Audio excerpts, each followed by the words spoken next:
Buenas amigos, les vamos a hablar un poquito del capítulo 14, el último de la versión IT Essential 6.0. Básicamente nos ayuda a lo que son soluciones de problemas avanzados en equipos, en software, en sistemas operativos, aplicaciones y algunos problemas que se nos pueden originar en la red. Básicamente de esto es lo que trata este capítulo. Volvemos a hacer la revisión de los 6 pasos para realizar una solución de problemas. Paso número 1, identificar el problema. Paso número 2, establecer una teoría de causas. Paso número 3, poner a prueba la teoría para determinar la causa del problema. Paso número 4, establecer un plan de acción para resolver el problema e implementar una solución. Paso 5, verificar la funcionalidad total del sistema y si corresponde implementar medidas preventivas. Y paso número 6, registrar los hallazgos y documentar lo ocurrido o lo que hicimos, ¿verdad? Durante la reparación.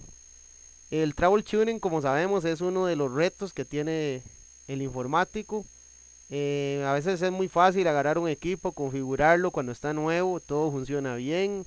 Instalamos sistema operativo, vemos que el disco duro no funciona, que en el BIOS todo es detectado, podemos instalar las aplicaciones sin ningún problema, pero cuando los equipos empiezan a dañarse o sea, hacer reparaciones, tenemos que manejar algunos conceptos, algunas teorías que nos pueden ayudar a la solución del problema. Problemas y soluciones avanzadas en hardware. El hardware es una de las cosas que a veces falla menos, aunque parece mentira, si le damos un buen mantenimiento preventivo, limpieza, etcétera, es una de las cosas que falla menos. Pero vamos a ver algunos pequeños problemas. Ejemplo, cuando no se puede encontrar el write. Sabemos que un write es un arreglo de discos duros, ¿verdad? La controladora de RAID externa no recibe energía, esto es una de las causas, o sea que no tiene voltaje de parte de la fuente de poder. La configuración en el BIOS no es correcta, puede hacer que el RAID no esté bien configurado y la controladora de RAID presenta alguna falla, que haya que volver a instalar el controlador del RAID. Soluciones es revisar la conexión de electricidad, ver que el cable esté bien puesto y si no entonces medirlo con un tester para ver que esté llegando el voltaje, los 5 voltios que necesita para levantar cada disco duro. Y ya en último caso es reemplazar la controladora ya cuando no sirve. Otro de los ejemplos es cuando el RAID deja de funcionar. Puede hacer que la controladora de RAID externa no recibe energía, la controladora de RAID presente alguna falla.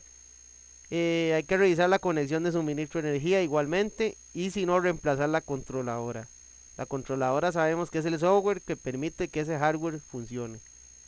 Otro de los ejemplos es la PC presenta un rendimiento lento, o sea, está ralentizada la máquina. La computadora no tiene suficiente RAM o la computadora recalienta. Uno de los problemas más grandes de los equipos es el calor. Recordemos que el calor desgasta los componentes electrónicos y además se los va desgastando y va bajando la vida útil de los mismos. O que la computadora no tenga suficiente memoria RAM para estar ejecutando las tareas que le estamos asignando. Lo más importante, si se puede instalar una RAM adicional, siempre tenemos que tener una holgura, nunca tenemos que trabajar al tope la memoria RAM, limpiar los ventiladores y todos los orificios por donde el calor es extraído y básicamente eso es uno de los cuidados que tenemos que tener. Otro de los problemas que podemos tener es que la computadora no reconoce una unidad externa extraíble, o sea un USB, que el sistema operativo puede hacer que no tenga el controlador y que lo tengamos que descargar o que haya demasiados dispositivos conectados en el USB y este no suministre la suficiente energía, porque recordemos que cada puerto suministra 5 voltios, que tampoco es un voltaje que podemos sostener como si tuviéramos 20 o 30 o 10 dispositivos USB conectados a cada puerto. Igual a las maneras de las soluciones posibles es descargar el controlador para que el sistema operativo detecte este dispositivo. El otro es conectar una fuente de energía externa al dispositivo o quitar algunos dispositivos USB. Esa es una de las soluciones. Vamos a ver un poquito más de problemas. Identificar el problema, digamos, después de la actualización de firmware, el CMOS, la PC no arranca. Una de las causas en la actualización del firmware no se instaló correctamente. Soluciones posibles: restaurar a la versión original para ver si el sistema levanta. Si la placa madre tiene 2 chips CMOS o ponerse en contacto con el fabricante, ingresar a la página web para ver si por ahí está registrado el troubleshooting de este problema. Otro problema que podemos tener es que la computadora se reinicia sin advertencia, se bloquea o muestra mensajes de error. La RAM presenta errores, puede ser que la RAM esté dañada, que la configuración del bus en la parte delantera es demasiado alta, la configuración del multiplicador del CPU es demasiado alta, que le hayamos dado un overclocking al CPU, la configuración de voltaje de la CPU es demasiado alta. Algunas soluciones posibles es probar cada módulo de RAM, poner una memoria, poner otra para probarlas por separado, restablecer la configuración de valores predeterminados, eso lo hacemos dentro del BIOS, establecer una configuración más baja que la última posible, establecer una configuración más baja de multiplicador y establecer una configuración más baja del voltaje del CPU. Otro de los problemas que podemos tener es realizar una actualización del CPU de núcleo a un CPU multinúcleo. La computadora funciona más lenta y se muestra solo un gráfico.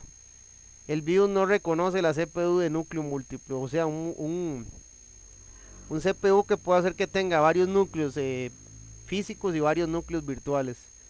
Lo que se debe hacer es actualizar el firmware a la última versión para admitir ese multinúcleo, ¿verdad?, de procesamiento.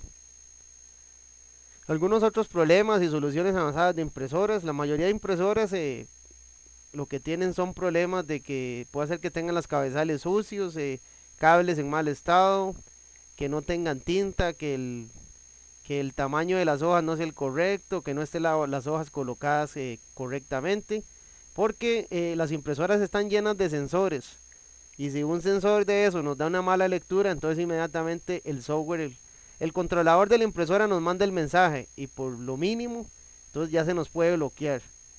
Algunos problemas con la láser es que el tambor esté dañado y que el tóner no se distribuye equitativamente el cartucho. Esto es muy fácil, se puede reemplazar el tambor y el tóner a veces lo que hay que hacer es sacarlo y moverlo un poquito y ya a veces ya con eso funciona. Algún otro problema es que el tóner no adhiere el papel, que el fusor presente una falla y la solución es reemplazar el fusor. Las impresoras de láser presentan pocos errores, casi no fallan. Las que fallan un poquito más son las de inyección de tinta. Entonces esos son algunos problemas con las impresoras y otro problemita que tenemos ahí es que cada vez que se reinicia una impresora de red, los usuarios reciben un mensaje, no se puede imprimir el documento.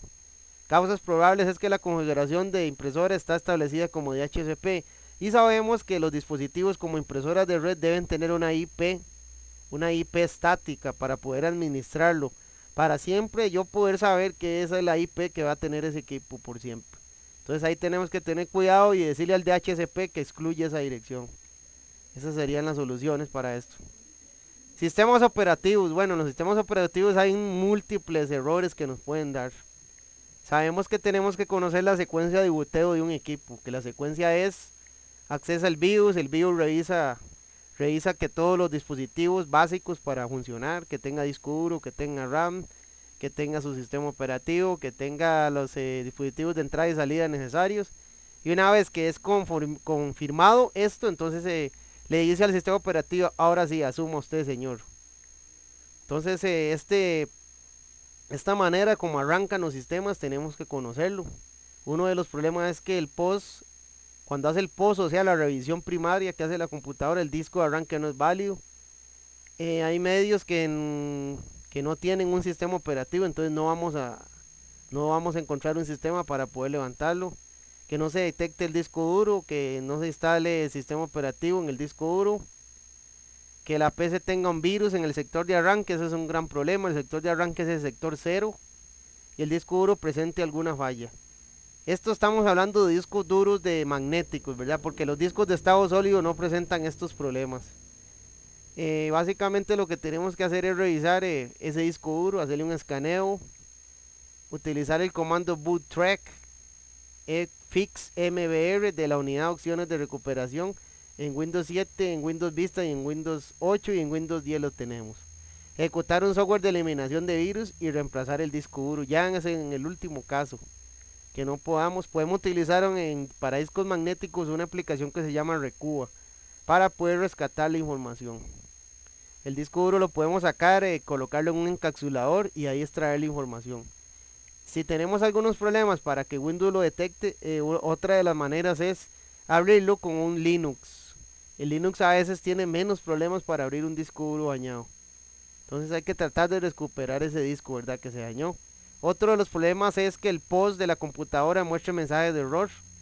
El archivo boot mgr falta o está dañado. Este archivo es el archivo de arranque, es del debuteo.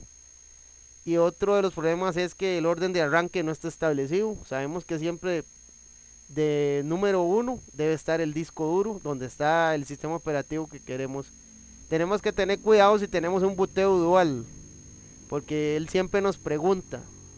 Entonces recordemos que Linux, si se dañara Linux y Windows está instalado ahí, igualmente no podríamos ingresar a Windows. Ese es uno de los cuidados que tenemos que tener. Básicamente podemos restaurar el boot MGR mediante el entorno de recuperación de Windows, modificar el orden de arranque, que es muy sencillo, lo hacemos desde el BIOS, y ejecutar un check this en la consola en el DOS.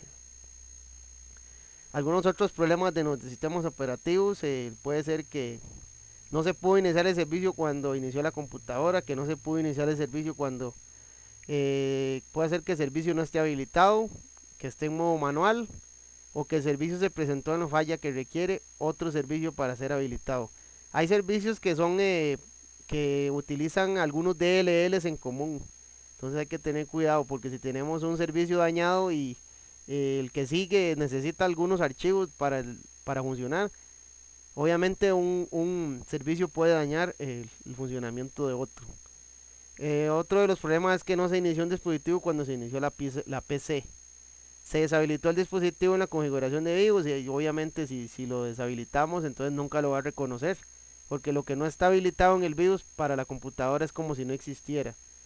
Y otra vez que la controladora esté dañada, ahí es volver a descargar el controlador y revisarlo en el BIOS. Recordemos que el BIOS es muy importante, debemos saber manejarlo, entrar a él y configurarlo, porque ahí tenemos un diagnóstico primario del equipo.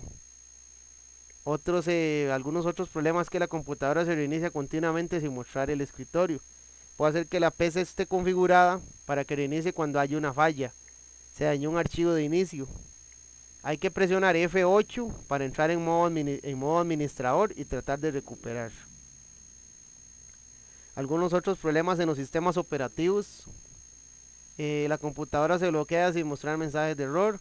La configuración del CPU, el FSB es incorrecta en la placa madre o en el BIOS.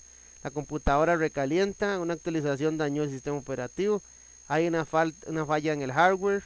La computadora tiene virus. Es muy importante que antes de todo esto hayamos hecho backup, ¿verdad? Porque el backup nos da la seguridad de que si alguna medida de esta no funciona, podemos volver a restaurar el sistema. Colocar un disco duro nuevo, una tarjeta madre nueva, si fuera que se nos quemó el chipset o se nos quema el BIOS.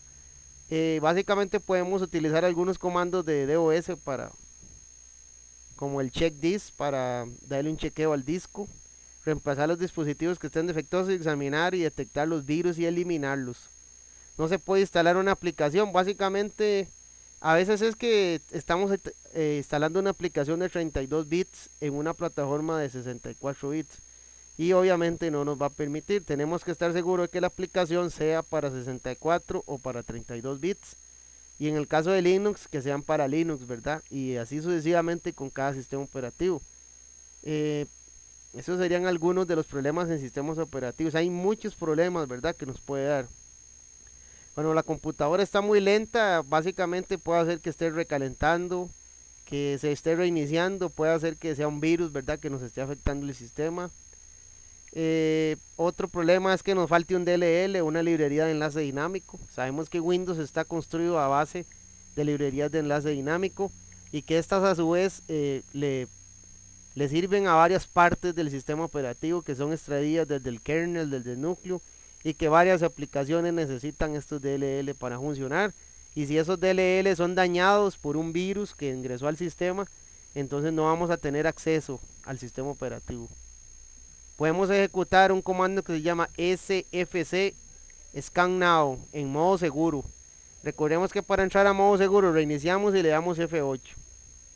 El modo seguro es un modo que entramos, ¿verdad?, usando lo mínimo de la computadora para poder accesarla.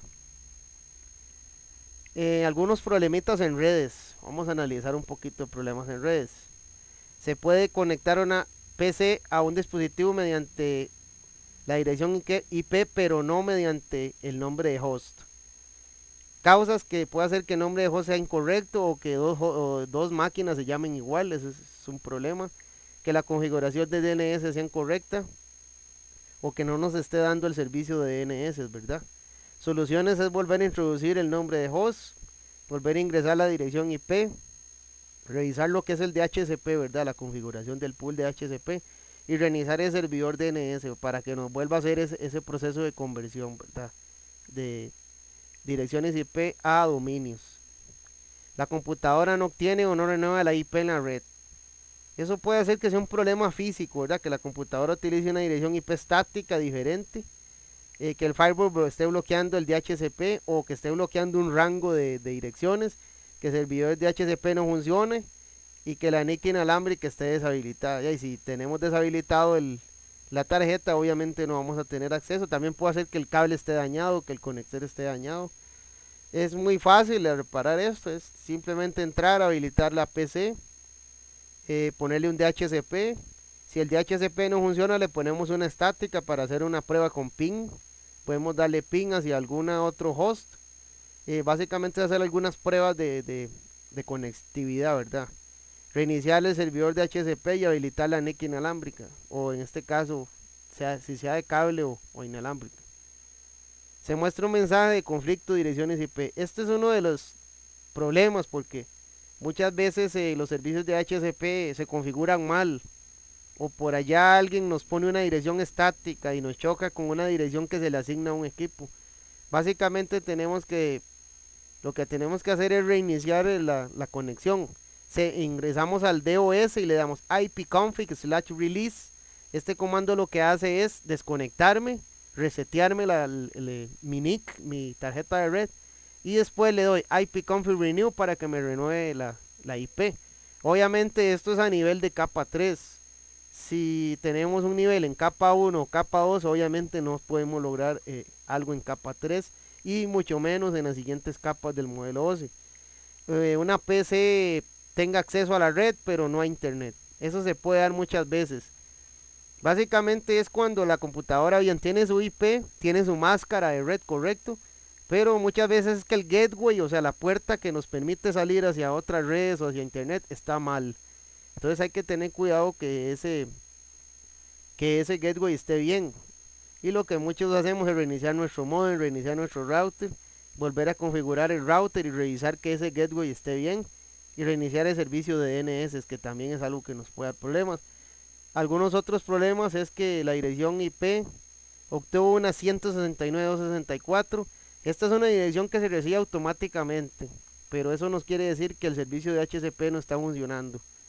Podemos hacer es reiniciar el servicio de DHCP, ya sea que lo tengamos en el router o que lo tengamos en un servidor, y revisar que se esté dando bien ese proceso, ¿verdad? Otro de los problemas es que los usuarios experimenten velocidades bajas de transferencia, potencia débil, etcétera. Que no se implementó seguridad inalámbrica, o sea que tenemos un montón de gente conectada a nuestra red que no tienen que conectarse. Que haya demasiados usuarios, que el usuario se encuentre muy lejos del punto de acceso, entonces obviamente por una cuestión de distancia la señal se va a ver atenuada. Que haya interferencias de origen externo en la señal inalámbrica. Básicamente hay que hacer muchas, implementar seguridad inalámbrica, asegurar el punto de acceso, reiniciar el punto de acceso, en su caso mover el punto de acceso. Si vemos que hay un hueco de señal, poner otro punto de acceso, desactivar los dispositivos innecesarios o también desactivar algunos servicios que no se estén utilizando dentro del router, dentro del switch o dentro del server, ¿verdad? Actualizar el punto de acceso y cambiar los canales de red. Algunos otros problemas son que la PC no envía ni recibe correo electrónico. Entonces ya eso, las causas probables puede ser que el cliente de correo no tenga bien configurado el SMTP, el POP o el IMAP. Entonces tenemos que revisar bien eso, esa configuración, para ver que esté correcta. Cuando la PC envía un correo electrónico pero no puede recibirlo, o sea, tenemos salida pero no tenemos entrada. Igualmente es revisar SMTP y POP3 y IMAP en su caso si lo tenemos configurado. archivar y eliminar los mensajes de correo y volver a configurar el cliente. Es casi que mejor borrarlo y volverlo a configurar. Otro de los problemas es que la computadora no puede recibir un correo electrónico específico con un equipo adjunto. Archivo adjunto, perdón, que ese archivo adjunto es demasiado grande. Otra de las cosas es que los .exe siempre, casi siempre, los firewalls los bloquean, porque los .exe casi siempre se detectan como virus. Y si mandamos un archivo exe, digámosle, hacia otro cliente o hacia alguien que nos está esperando ese correo, casi siempre nos lo va a bloquear. Entonces tenemos que tal vez entrar al antivirus y permitir o hacer una excepción para que ese archivo pueda llegar al destino. O hacerlo en un punto RAR o comprimirlo, esa es otra de las maneras. Entonces esas son algunas soluciones.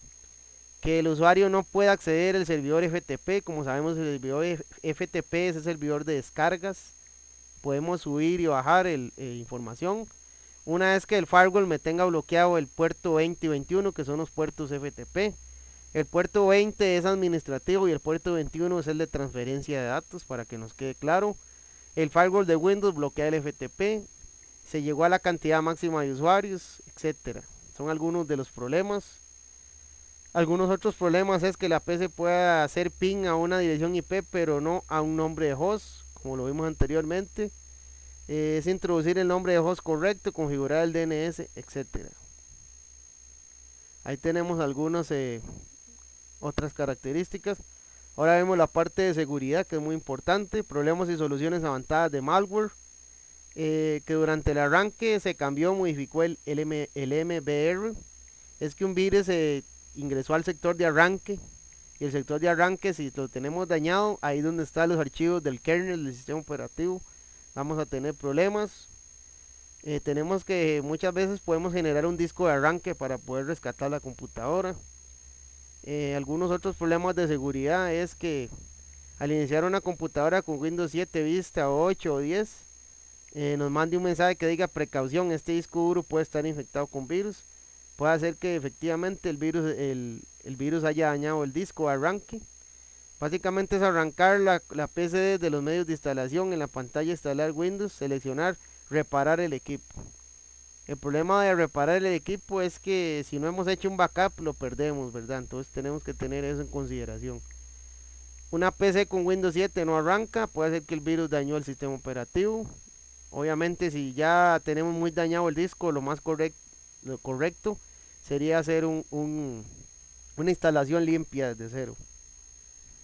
Algunos otros problemas, que el usuario puede iniciar sesión pero recibe un mensaje de acceso denegado. Puede hacer que el usuario no sea miembro del grupo o del dominio, ¿verdad? De red. La solución es agregarlo al dominio o al grupo de trabajo correspondiente y agregar los permisos para que él pueda accesar archivos y carpetas y pueda utilizar medios de hardware, ¿verdad? Como puede hacer imprimir o algunos otros servicios que tenga dentro de la red. Entonces esas son algunas probables causas y soluciones de algunos problemas que podemos tener. Alguno otro es que la computadora funciona muy despacio todos los días a la misma hora. Puede hacer que a esa hora estén todas las máquinas de la red haciendo la actualización de antivirus. Entonces una solución es hacerlo de manera escalada o hacerlo en una hora, digámosle que el tráfico sea poco. Digámosle, si las oficinas abren a las 8 de la mañana, puedo programar que se actualicen de 6 a 7 de la mañana los antivirus. Y ya cuando las personas llegan a trabajar, los antivirus estén debidamente actualizados y ya hayan corregido, ¿verdad?, cualquier problema. Bueno, en cuestiones de seguridad hay muchos problemas que podemos encontrar. Podemos encontrar muchos problemas en el firewall de Windows, que el firewall nos bloquea ciertas cosas. Pero más terrible es tener el firewall deshabilitado, ¿verdad? Tenemos que saber entrar al firewall de Windows, ¿verdad? Y saberlo configurar. Otra de las cosas es que el proxy, sabemos que el proxy es un servidor o un servicio que puede estar virtualizado, que lo que hace es que todas las conexiones que se generen dentro de la red LAN pasan por una única conexión y al pasar por ahí son revisados y son vistos como pueden ser analizar si son pornografía, si son virus, si son algunos URL que tenga bloqueados. Entonces el proxy siempre debe estar configurado en el browser, sabemos. Si no lo tiene configurado, entonces no va a tener acceso a la red. Es una de las cuestiones que tenemos. Entonces ha sido un gusto de ayudarles un poquito con este capítulo y que es muy importante, ¿verdad? El trabajo del especialista de tecnologías de información, que todos los días aprendemos muchas cosas de reparación, de soporte y que debemos leer muchos manuales, leer mucho para seguir aprendiendo. Esto sería en cuanto al capítulo 14. Muchas gracias.